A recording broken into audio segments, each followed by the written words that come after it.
यहाँ पर मौजूद हैं भारतीय किसान मजदूर यूनियन के राष्ट्रीय अध्यक्ष मनीष यादव जी और हम उनसे बात करेंगे कि आज का जो यहाँ पर पूरा एक हिसाब से इसको माजरा नहीं, हम कांड कहेंगे, एलडीए के द्वारा किया हुआ कांड, इसको हम कांड ही कहेंगे। जो आज कारनामा हुआ है कि एलडीए के बीच कल सहमति बनने के बावजूद भी आज यहाँ पर जबरदस्ती कब्जा करने के लिए आए हैं। तो इसमें कैसे क्या हुआ हम बात करते हैं। मनीष यादव जी, ये कैसे क्या हुआ, आज आपको सूचना दी गई? देखिए, कल आप लोग भी मौजूद थे। कल की पंचायत सफलतापूर्वक हुई और सुशील प्रताप जो अर्जन अधिकारी हैं यहाँ के उप सचिव, उनके माध्यम से बात हुई तमाम चीजों पे। इनके माध्यम से जब से ये योजना में आया और हम लोग आए, जैसे पेड़ों का पैसा था और मकान 274 मकान 94 मकान जैसे चिन्हित किए गए, उसमें 220 मकान छोड़ने की बात 2 महीने की लड़ाई में वो भी हुई। और पेड़ पौधों का जो 3 करोड़ रुपया मुआवजा इन्होंने बनाया था, उसमें उसको बढ़ा करके अब 6 करोड़ रुपया कर दिया। अभी भी शायद 1-1.5 करोड़ रुपया कलिया खेड़ा का अभी पेड़ों का बढ़ेगा। तो इन सब चीजों पे तो इनका कहना था कि भैया आपके जो उसके मुआवजे की मांग है उस पर भी फाइल आगे गई है वित्त विभाग को, उस पे भी हम लोग देख रहे हैं कि कुछ जो भी मदद हो पाएगी किसानों की हम लोग करेंगे। तो इन्होंने कहा थोड़ा सा काम हमको कर लेने दीजिए, सिर्फ हम मेड़े बिगाड़ेंगे और हम कोई निर्माण नहीं करेंगे, ताकि हम आगे बता सके कि किसान भी सहमत हो रहे हैं और उनको मुआवजा बढ़ा के देना चाहिए, किसान अवरोध नहीं पैदा कर रहे हैं। तो हमने अपने लोगों के सामने ही बात की। हमने कहा आप सुबह आइए और मकान जहाँ जहाँ जो आप छोड़ रहे हैं वो हमको चिन्हित करा दीजिए, उसके बाद उसकी लिस्ट दे दीजिए, फिर हम किसानों को और आपके को साथ में बैठाल के कोई ना कोई सहमति का रास्ता दिखा देंगे। 10-5 बीघे पे आप काम शुरू कर लेना। ये बात हुई थी। वहाँ मकानों का सर्वे चल रहा था। हमारे यहाँ कुछ मेहमान आ गए। मैं मुश्किल से 12:15 बजे मैं यहाँ से निकला था।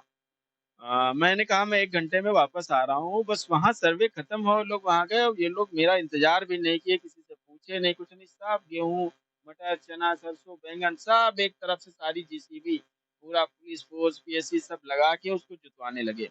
मैं था नहीं, मैंने आकाश यहाँ थे, विनोद जी थे, जो भी कार्यकर्ता 2-4 यहाँ मौजूद थे। तो मैंने कहा तत्काल काम रुकवाइए। तो इन लोगों ने, गाँव वालों ने आगे आकर विरोध दर्ज कराया और काम को रुकवाने का काम किया। उसके बाद 1:30 बजे करीब मैं वापस आ गया। उसके बाद से ये स्थिति जो है आपके सामने है। अब ये लोग कह रहे हैं कि नहीं बातचीत से मुद्दा हल करेंगे, तो बातचीत तो इन्होंने खत्म कर दी। बातचीत का रास्ता जो कल बना था वो खत्म। मैं भी बातचीत के पक्ष में हमेशा रहता हूँ, लेकिन इन्होंने मेरी 3 महीने की पूरी मेहनत, जो किसानों का विश्वास मेरे ऊपर था, वो सब कुछ खत्म कर दिया। तो बातचीत का रास्ता बचा।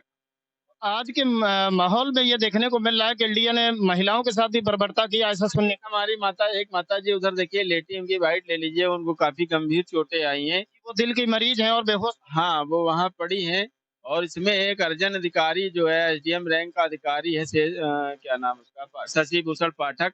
और चूतिया वही हर बार विवाद करने का प्रयास करता। आज भी उसने कहा कि मनीष यादव 50 करोड़ रुपए दे दिया, उसको भगा दिया, ये कर दिया।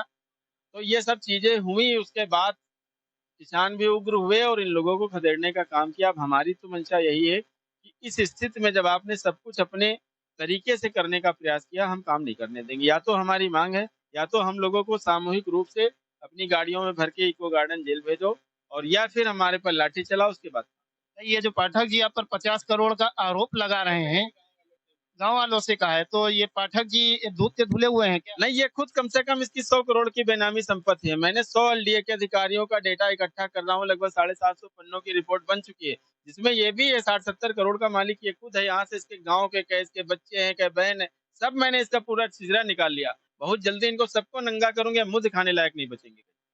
ये लोग लखनऊ भर में जहां जहां इन लोगों ने योजनाएं की, कहीं पर तो ये साफ सुथरे नहीं रहे। उसके बावजूद के कलिया खेड़ा में ज्वाइंट सेक्रेटरी आकर के बड़ी बड़ी बातें करते हैं। एक दिन पहले ही मैं भी मौजूद था उस मीटिंग में, उसके जस्ट अगले दिन फिर से वही जबरदस्ती। क्या भारत के संविधान में ऐसा कहीं लिखा हुआ है कि किसानों की जमीन को जबरदस्ती अर्जित कर लिया जाए? नहीं, सुप्रीम कोर्ट का निर्देश है, अगर कोई फसल किसी किसान की बो गई है और खड़ी है, उस पर आप जेसीबी बुलडोजर नहीं चला सकते, भले ही वो सरकारी जमीन हो या किसी की भी हो। ये तो हमारी जमीन है भाई। धोखे से आपने अपने नाम करा ली, वो अलग बात, पोजीशन हमारा है और पोजीशन को। अभी आपने सुना मनीष यादव, राष्ट्रीय अध्यक्ष भारतीय किसान मजदूर यूनियन के, जिन्होंने बातें बताई किस तरीके से एलडीए जो है एक तरफ बातचीत भी करता जा रहा है और दूसरी तरफ जबरदस्ती भी करने में कोई कसर नहीं रख रही।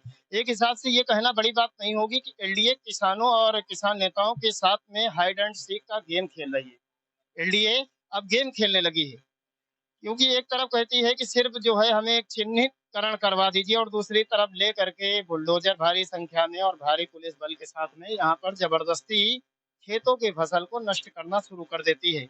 कुल मिलाकर अगर ऐसा कहा जाए कि एनडीए किसानों के दिल में अपनी दहशत बैठाना चाहता है, यानी 100 साल पहले के जो जमींदारों का जमाना था, आज की जमींदार एनडीए को कहना कोई बड़ी बात नहीं होगी।